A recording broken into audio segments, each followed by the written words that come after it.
स्वार्थी सून. सीतेचे लग्न मोठ्या कुटुंबात होते. माहेर तिचे गरिबीचे, पण सासरी श्रीमंती असल्याने तिच्यात खूप बदल होतो. तिला खूप अहंकार येतो. एकदा तिच्या भावाचा अपघात होतो.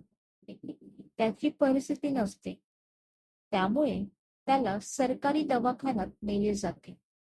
तरी पण ती काहीच मदत करत नाही.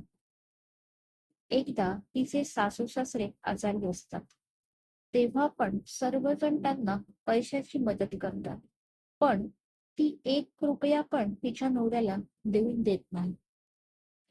तिच्या दिराची परिस्थिती गरिबीची असून पण ते पैसे देतात, पण ती शांत उभी राहून सर्व बघत असते.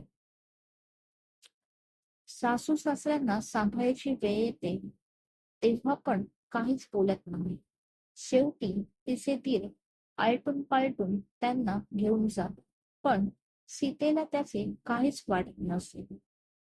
नवरा फक्त गप्प बसून मजा बघण्याचे काम करत. बायकोच्या धाकामुळे त्याचे काहीच चालत नसे. त्यामुळे तिला स्वार्थी सून म्हणून ओळखत.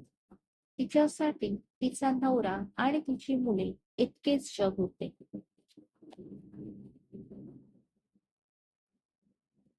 तात्पर्य, काही लोकांची वृत्तीच अशी असते, त्यामुळे त्यांना स्वार्थी म्हणून ओळखले जाते. थँक्यू.